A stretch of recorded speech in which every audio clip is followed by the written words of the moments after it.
আমার হিস্ট্রি খুব ভালো লাগে, কিন্তু ডার্টি পলিটিক্স একদমই ভালো লাগে না। এটা হিস্ট্রি না পলিটিক্স আমি জানি না, ভিডিও একটা আমি এখনও দেখিনি, কিন্তু এই ভিডিওটা আমাদেরই একজন সাবস্ক্রাইবার আমাকে পাঠিয়েছিল এবং বলেছে যে এটা দেখার জন্য। তো ভিডিওটা হচ্ছে এটা যে গণ গণসভার গণহত্যা, হাসিনার পালানোর পরে 6 ঘন্টা ঠিক কী হয়েছিল। ঠিক আছে, প্রথম আলো এটা হচ্ছে থেকে প্রতিবেদনটা বেরিয়েছে। তো চলো ভিডিওটা দেখা যাক।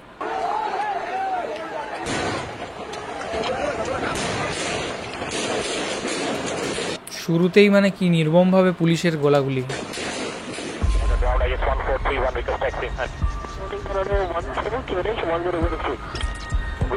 শেখ হাসিনাকে বহন করা এই বিমান যখন দেশের সীমানা ছাড়ছে তখন দুপুর 2:30টা পেরিয়েছে।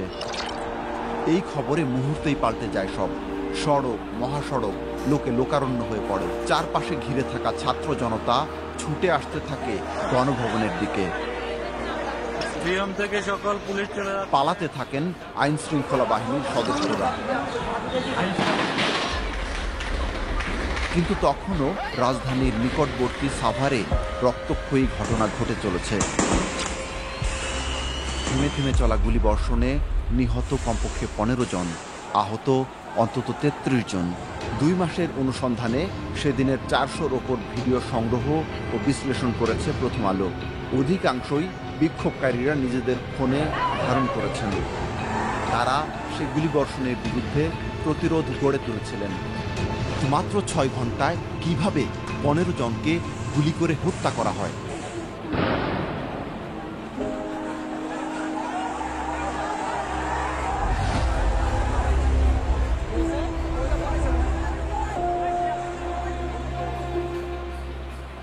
ঢাকা আরিচা মহাসড়ক, এটি সাভার থানা বাস স্ট্যান্ড। পাশের এই গলিটি থানা রোড। 1 কিলোমিটার এগুলেই সাভার থানা। সবচেয়ে বেশি হতাহত হয়েছিল এই গলিতেই। জাহাঙ্গীরনগর বিশ্ববিদ্যালয় থেকে শুরু হওয়া এই মিছিল গণভবনের দিকে এগুতে থাকে সকাল 11টার দিকে। আশুলিয়া বাইপাইলের দিক থেকে আসা ছাত্র জনতা যুক্ত হতেই মিছিলটির গতি বাড়তে থাকে। সাভার বাস স্ট্যান্ড এলাকায় সকাল থেকেই শক্ত অবস্থান নেয় পুলিশ। কোনো মিছিল যাতে ঢাকায় প্রবেশ করতে না পারে সেজন্য গলিগুলোতে থেমে থেমে ছোড়া হয় কাঁদানে গ্যাস, এমনকি প্রাণঘাতী গুলি। সেখানে আগ্নেয়াস্ত্র হাতে স্থানীয় আওয়ামী লীগ, ছাত্রলীগের কয়েকজনকেও দেখেছেন প্রত্যক্ষদর্শীরা, যদিও সেসবের কোনো ফুটেজ বা ছবি জোগাড় করা সম্ভব হয়নি। পরিস্থিতি উত্তপ্ত হয়ে ওঠে যখন জাহাঙ্গীরনগর থেকে আসা মিছিলটি সাভার বাস স্ট্যান্ডে পৌঁছায়। সেনাপ্রধান দুপুর 2টায় জাতির উদ্দেশ্যে ভাষণ দেবেন, সে খবর তখন মিছিলে ছড়িয়ে যায়।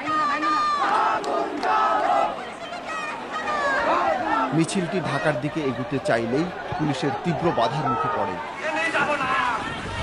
কাঁদানে গ্যাস, ছররা গুলিতে রণক্ষেত্র গোটা সাভার বাস স্ট্যান্ড।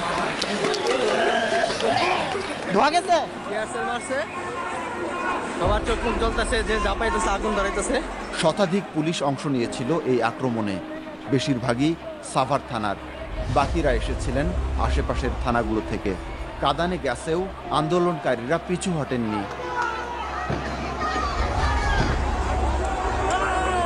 তাদের আটকাতে এবার প্রাণঘাতী গুলিবর্ষণ শুরু করে পুলিশ।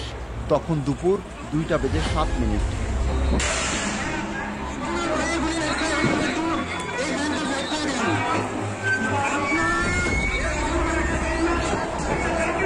দেখলাম যে আমার চোখের সামনে একজন গুলি খেয়ে পড়ে গেল। তার ঘাড়ে এইখানটায় সার্কেল করে ফুটা হয়ে গেছে। তার পাশেই একজন পড়ে গেল হঠাৎ করে, সম্ভবত তার বুকে কিংবা পেটে গুলিটা লাগছে, এবং তার ডান পাশে আরেকজন পড়ে গেল।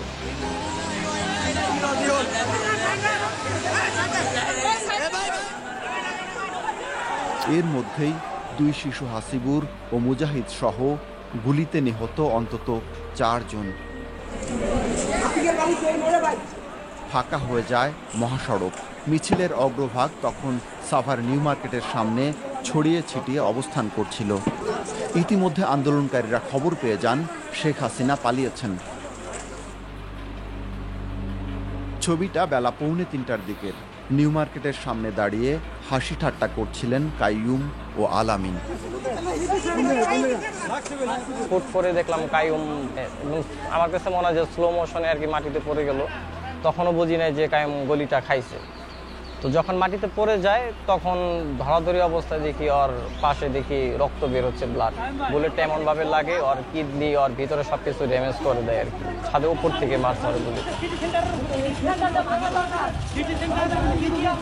কি দরকার ছিল এই গুলিগুলো চালানো? মহাসড়কের এই বিভাজক কম করে হলেও 4 ফুট উঁচু, একজন প্রাপ্তবয়স্ক ব্যক্তির বুক পর্যন্ত। তাই ধারণা করা হয় কাইয়ুমের পেটে যে গুলি লাগে সেটি ছোড়া হয় সামনের কোনো উঁচু ভবন থেকে। কাইয়ুমের উল্টো পাশেই বহুতল সিটি সেন্টার ভবন। সিটি সেন্টারের উপরে যখন আর কি লোকজন দেখি লাল কাপড় পরিধান করা ছিল, যারা আমাদের দিকে তাকায় ছিল, তখন আর কি সিটি সেন্টারের যে গ্লাস ট্লাস যেগুলো আছে সেগুলো ভেঙে দেয় ইটা মেরে। একই জায়গায় চোরাগোপ্তা হামলায় মাথায় গুলি লেগে নিহত আরেক শিক্ষার্থী শ্রাবণ গাজী। প্রায় 20 মিনিট ধরে গোলাগুলি চলে, কিন্তু কে বা কারা গুলি করেছেন তা কোনোভাবেই শনাক্ত করা যায়নি। পুলিশ বাহিনী যদি বাসি তাইলে মনে করেন এই খামু, আর যদি না বাসি তাহলে ওই দেখেন কিভাবে হামলা করতেছে পুলিশে। বাকিটা আমাদের দখলে। সে সময়টায় পুলিশ অবস্থান করছিল পাকিজা ইউলুপে, রাস্তার পশ্চিম পার্শ্বে। অসংখ্য বিক্ষোভকারীকে নিউ মার্কেট এলাকায় রেখে পুলিশের গুলির মুখে এগিয়ে যায় এই 8-10 জন কিশোর। ততক্ষণে গুলি করতে করতে পুলিশ থানা বাস স্ট্যান্ড মোড় থেকে পিছিয়ে যায়। ফুটেজটি ধারণ করেছেন শিক্ষার্থী নাফিসা হোসেন। নিজেদের বাঁচানোর জন্য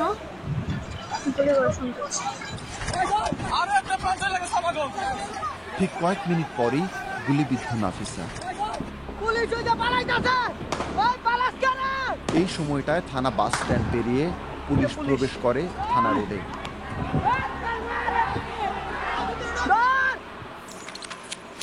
এই ফুটেজ ধারণ করা কিশোরের মাথার ঠিক কাছ দিয়ে যায় একটি বুলেট, আঘাত করে সড়ক বিভাজকে।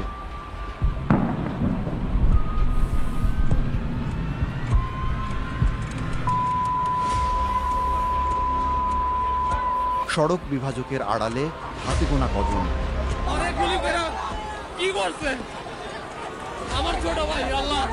তাদেরই একজন আলিফ আহমেদ সিয়াম গুলিবিদ্ধ।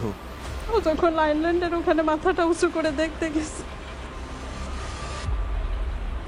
তখনই গুলিটা এসে ওর ডান সাইডে এখানে লাগে। এখান থেকে বেদ করে পিছন দিয়ে গুলিটা বের হয়ে যায় এবং ওর সাথে সাথে মাটিতে পড়ে যায়।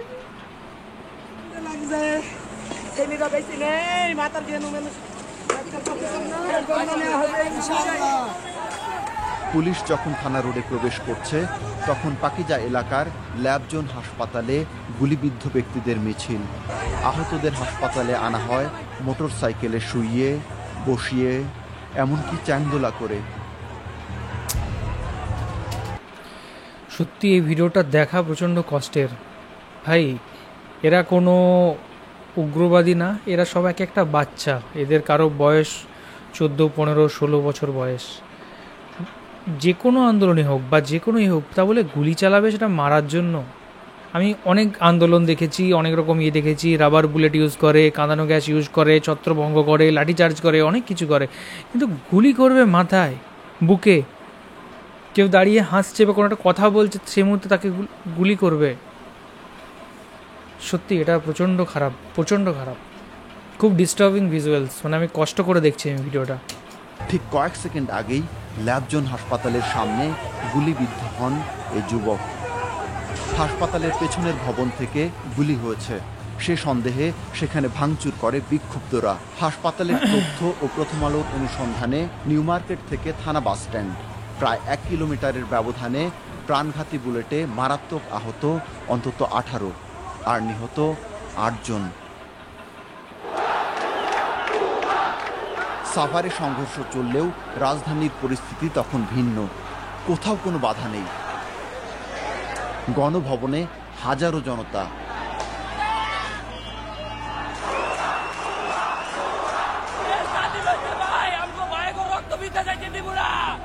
বিজয়ের খবর পুলিশের কানেও পৌঁছে, তাই তারা থানার দিকে পিছু হটতে থাকে। তখন ছাত্র জনতার একটি অংশ চলে যায় ঢাকার দিকে, আরেকটি অংশ সাভারে পুলিশের গুলিবর্ষণের বিরুদ্ধে প্রতিরোধ গড়ে তোলে, এগিয়ে যায় সাভার থানার দিকে। এনাম মেডিকেল হাসপাতাল পার হতেই আবার চোরাগোপ্তা গুলি। বিক্ষুব্ধ কেউ কেউ পাশের একটি বহুতল ভবনে হামলা চালান। ভাঙচুর করা হয় নিচতলার একটি রেস্তোরাঁ, যদিও হামলাকারীর সন্ধান মেলেনি।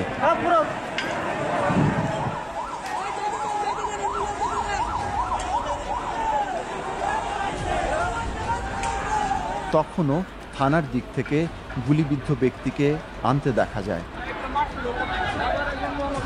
মুক্তির মোড় থেকে কিছুটা এগোতেই ছোট্ট চৌরাস্তার মোড়, মোড়ের এক পাশে উপজেলা হাসপাতাল, চৌরাস্তার কয়েক গজ দূরেই সাভার থানা। এখানকার রাস্তাগুলো বেশ সরু। এই সময়টায় বিক্ষোভকারী আর পুলিশ মুখোমুখি অবস্থানে চলে আসে।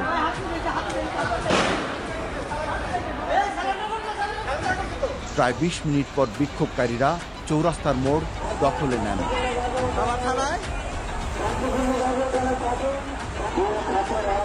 বাড়তে থাকে ছাত্র জনতার সংখ্যা। থানার মসজিদের ছাদ থেকে হঠাৎ কাঁদানে গ্যাস ছোড়ে, পরে থানা থেকে বেরিয়ে আসে পুলিশ। কিছুক্ষণ পর শুরু হয় প্রাণঘাতী গুলিবর্ষণ।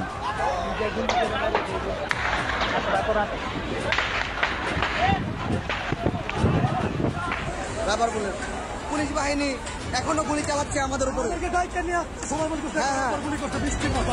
আমার এই বাম হাতে প্রায় 18-19টা গুলি লাগে, বাকি হাতে প্রায় আরো 20-22টা লাগে, 6টা গুলি। সাথে সাথে আমি পড়ে যাই। থানার ঠিক উল্টো দিকে হাসপাতালের সীমানায় দীর্ঘক্ষণ পড়েছিলেন গুলিতে নিহত এই ব্যক্তি।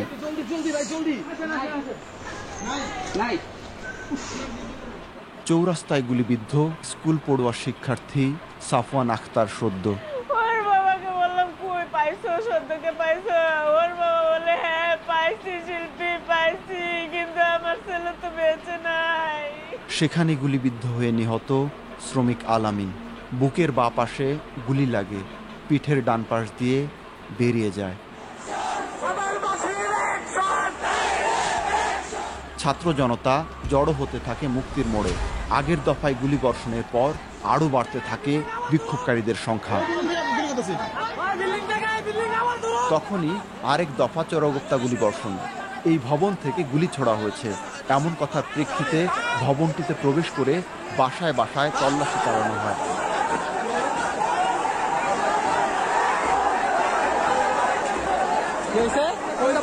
মুক্তির মোড় সহ বিভিন্ন স্থানে ছড়িয়ে ছিটে থাকা ছাত্র জনতা এগুতে থাকে চৌরাস্তার দিকে।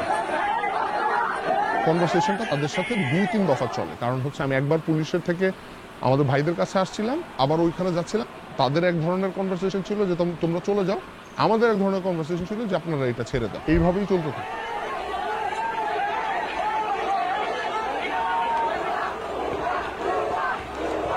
পুলিশের বর্বরতার শিকার ছাত্র জনতা এবার আগের চেয়ে বেশি ক্ষুব্ধ।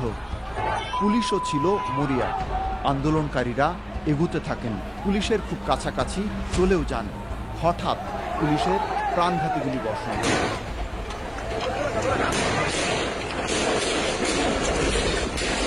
এটি আরেকটি ক্যামেরায় তোলা দৃশ্য।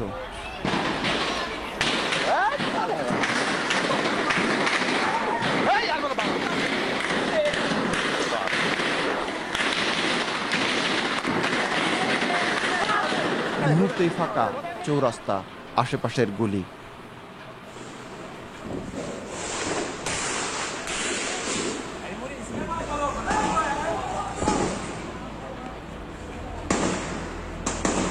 রাস্তায় গুলিবিদ্ধ নিথর দেহ। সামনে পড়া গুজারাস আমরা আনতে পারি নাই। ওরা এখন সারেন্ডার করে, আবার গুলি করছে, আবার গুলি করছে। ওদের সারেন্ডার করছে, 3 বার সারেন্ডার করছে, গুলি করছে, সারেন্ডার করছে, গুলি করছে, সারেন্ডার করছে, গুলি করছে। এরপর চলে আসছে, আর কি করব? আর আমরা 3-4জন মনে করেন কি রাস্তায় পড়ে রয়েছি। তখন দেখি তারপরেও গুলি করতেছে। তখন আমি আস্তে করে ওই পাশে থানার সামনে একটা ওয়াল আছে, ওয়ালের দিক টাইপে গেছি। পুলিশ তখন কইলো কি খালি নিয়ে যান, এই কথাটা আমার কানের ভিতর কয়েক লাশগুলো নিয়ে যান। তখন অজ্ঞান হয়ে গেছিলাম প্রায় 5-10 মিনিট পরে। পুলিশের এই গুলিবর্ষণ চলে প্রায় 20 মিনিট ধরে। এবারের গুলিবর্ষণে 4 জন নিহতের খবর নিশ্চিত করেছে প্রথম আলো। শিক্ষার্থী মোহাম্মদ মিঠুর বুকে গুলি লেগে বেরিয়ে যায়। উরুতে লাগা গুলিতে অধিক রক্তক্ষরণে মারা যান শিক্ষার্থী তানজির খান মুন্না। আর গোলাগুলিতে দৌড়ে পালানো নিশান খানের মাথার পেছনে মেলে আঘাতের ক্ষত। হাসপাতালে আনার পর তার মৃত্যু হয়। গুলিবিদ্ধ অনেকে দীর্ঘক্ষণ পড়েছিলেন রাস্তায়।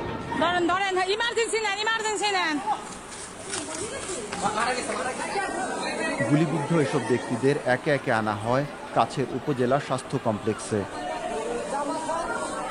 কিছুক্ষণ আগেও তারা পড়েছিলেন চৌরাস্তার মোড়ে আশেপাশে। চৌরাস্তার এদিক দিয়ে পুরো রক্ত দিয়ে পড়েছিল। আমরা 2-3 জনকে ওইখান থেকে রেস্কিউ করি। 30 থেকে 40 জন যদি শুয়ে থাকে যেরকম অবস্থা হবে ওই রকম অবস্থা, মানে সবাই রক্তাক্ত। সাভার উপজেলা শহরে 5 আগস্ট দুপুর থেকে সন্ধ্যার মধ্যে 15 জনকে হত্যা সম্পর্কে নিশ্চিত হয়েছে প্রথম আলো। 13 জনকে গুলি করা হয় শরীরের উপরের অংশে। মাথায় প্রাণঘাতী গুলি লাগে 4 জনের, ঘাড়ে গুলি লাগে 1 জনের, বুক থেকে কোমরের মাঝে গুলিবিদ্ধ 9 জন, আর শরীরের নিচের অংশে উরুতে গুলি লেগে মৃত্যু হয় 1 জনের। নিহতদের 10 জনই শিক্ষার্থী, বাকিরা নিম্ন আয়ের শ্রমজীবী মানুষ। আর গুলিবিদ্ধ হয়ে অন্তত 33 জন মারাত্মক আহত ব্যক্তির সঙ্গে যোগাযোগ করেছে প্রথম আলো। তাদের মধ্যে মাথায় প্রাণঘাতী গুলি লাগে 4 জনের, বুক থেকে কোমরের মধ্যে 11 জনের, পায়ে 8 জনের, আর হাতে গুলি লাগে 7 জনের। উল্লিখিত ব্যক্তিরা সহ 7 জনের একাধিক অংশে গুলি লাগে। আহতদের 19 জনেরই প্রাণঘাতী গুলি লাগে, আর প্রাণঘাতী গুলি ও ছররা গুলি উভয়ই লেগেছে 2 জনের। শুধু ছররা গুলি লেগেছে 9 জনের। তবে ভুক্তভোগী, প্রত্যক্ষদর্শী ও চিকিৎসকদের দাবি হতাহতের সংখ্যা আরও বেশি। সেদিন গুলিবিদ্ধ ব্যক্তিদের আর্তনাদে ভারী হয়ে উঠেছিল থানার নিকটবর্তী 2টি হাসপাতাল। সরকারি হাসপাতাল, রক্তের বন্যা। সেদিন সন্ধ্যায় উপজেলা হাসপাতালের প্রবেশ পথে মেলে গুলিবিদ্ধ একজনের মরদেহ। গুলিবিদ্ধ অনেকে ভয়ে হাসপাতালে আসেন রাত 8টার পর। মনে হচ্ছে খুব কাছ থেকে গুলি লাগছে, বডির উপরের অংশে গুলিবিদ্ধ রোগী বেশি ছিল। আমাদের তো অনেক অর্গান থাকে চেস্টের ভিতরে, এগুলোকে ইনজোর্ড করছে। উপজেলা হাসপাতাল থেকে রক্তপাত বন্ধ করে সংকটাপন্ন রোগীদের পাঠানো হয় এনাম মেডিকেল হাসপাতালে। হুইল চেয়ারে, ভ্যানে, অ্যাম্বুলেন্সে, এমনকি মোটরসাইকেলে। হাসপাতালটির জরুরি বিভাগ সন্ধ্যার দিকে গুলিবিদ্ধ ব্যক্তিদের চাপ আর সামলাতে পারছিল না। বাধ্য হয়ে জরুরি বিভাগের বাহিরে হুইল চেয়ারেই চলে চিকিৎসা। কন্টিনিউয়াস পেশেন্ট আসছে, 22টা অপারেশন থিয়েটার আছে, রোগীদের পরিপূর্ণ ছিল, কোনো জায়গা বা ওটি কমপ্লেক্স ফাঁকা ছিল না। বাকি পেশেন্টগুলোকে আমাদের আইসিইউ 3টাতে আমাদের পেশেন্ট দ্বারা পূর্ণ ছিল। আহতদের কিছু আশুলিয়া এলাকায় গুলিবিদ্ধ হলেও অধিকাংশই গুলিবিদ্ধ হন সাভার উপজেলা এলাকায়।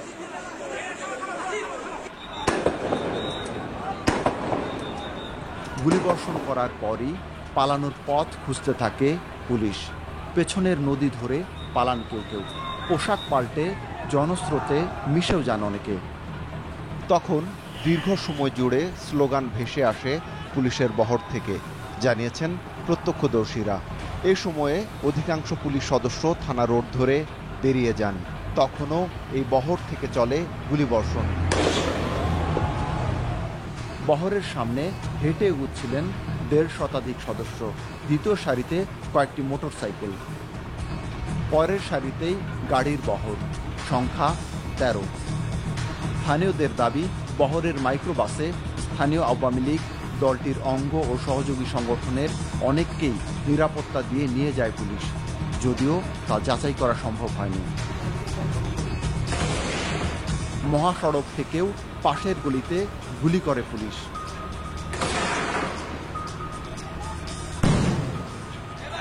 আতঙ্ক ছড়িয়ে পড়ে উপজেলা শহর জুড়ে। অবশেষে সাভার ক্যান্টনমেন্ট এলাকার দিকে চলে যায় পুলিশ।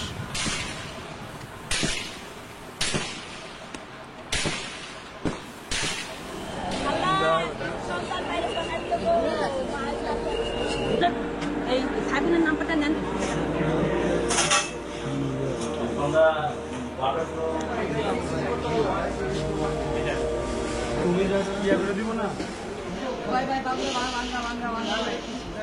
এখানকার স্বজনদের আহাজারি মিলিয়ে যাচ্ছিল বাহিরের বিজয় উল্লাসে।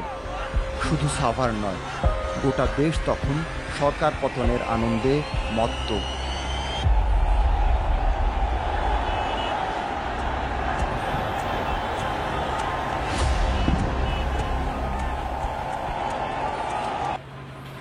সভার গণহত্যা আমরা দেখলাম যে শেখ হাসিনা পালানোর 6 ঘন্টার মধ্যে কত কি ঘটেছিল এই জিনিসটা, এবং কত লজ্জাজনক ধিক্কারজনক একটা ঘটনা, যেখানে কত মানুষকে কত কষ্ট পেতে হয়েছে এবং কত খারাপভাবে গুলি করা হয়েছে। সত্যি, অ্যান্ড গুলিতে সবকটাই সাধারণ মানুষই মারা গেছে, সাধারণ বাচ্চারা মারা গেছে। গণতন্ত্র এমন যে গণতন্ত্রে গণরাই সেফ না, তাই না? আর এই হাসিটা হচ্ছে তাচ্ছিল্যতার হাসি। আমরা দেখেছিলাম, আমরা সেই মুহূর্তে দেখেছিলাম, এবং কলকাতা থেকেও প্রোটেস্ট হয়েছিল এই শেখ হাসিনার অত্যাচারের বিরুদ্ধে এবং এই কোটা আন্দোলনের বিরুদ্ধে। কলকাতা থেকেও বহু মানুষ তখন প্রোটেস্ট করেছিল, এবং এই জিনিসটা আমাদেরও প্রচণ্ড ব্যথিত করে যে এত ছাত্র মারা গেছিলো। আর একটা জিনিস এটা হচ্ছে যে কোনো দেশে হোক, যে কোনো ইয়েতে হোক, যে কোনো শত্রু দেশেও হোক, নিরীহ বাচ্চাদের যেন এরকমভাবে কোনোদিনও প্রাণনাশ না হয়, কোনোদিনও না। সব দেশের মানুষরা যেন ভালো থাকে, সেটা আগে সিকিউর করা উচিত, সেটা আগে দেখা উচিত। আর মানুষের জন্যই তো দেশ, মানুষ যদি না থাকে তাহলে দেশটা নিয়ে কী হবে, তাই না? আজকে আমরা কোন একটা মানুষ যেমন দেশকে রিপ্রেজেন্ট করে, বা দেশও কিন্তু একগুচ্ছ মানুষকেই রিপ্রেজেন্ট করে। তো মানুষ ভালো থাকাটা খুব ইম্পর্ট্যান্ট। শান্তি থাকুক, এটাই কামনা করব পার্শ্ববর্তী দেশের একজন সাধারণ মানুষ হিসেবে। সব জায়গায় যেন শান্তি থাকে, সব জায়গায় যত এই সাধারণ মানুষের উপর হামলা যেন না হয়। যা কিছু পলিটিক্স হয়েছে, যা কিছু হয়েছে, যা কিছু মীমাংসা হয়েছে, একটা দেশের উচিত জনগণের কথা শোনা, না তো গণতান্ত্রিক দেশ কেন, তাই না? অ্যান্ড যদি এই আন্দোলন এত পর্যায়ে যেত না, যদি প্রথম অংশেই এটা শোনা যেত, বা এমন কিছু মন্তব্য না করা যদি মানুষ ক্ষেপে ওঠে, তাই না? তো এই ছিল আজকের রিয়াকশান। ভিডিওতে বেশি কিছু রিয়াকশান দেওয়ার নেই। খুব খারাপ লাগলো ভিডিওটা দেখে যে এত এই সব ঘটনা ঘটেছিল। তবে শেষমেশ এটাই যে ছাত্ররা জিতেছিল, বিজয় উল্লাসে তারা মেতে উঠেছিল, জনগণের জয় হয়েছে, এটাই দেখার। তবে আগামী দিনের জন্য সবাই ভালো থাকে, এটাই কামনা করি। তো আজকের মতো ভিডিও এই পর্যন্তই, দেখা হবে অন্য কোনো ভিডিওতে। অ্যান্ড টাটা, ভালো থাকবেন, সুস্থ থাকবেন,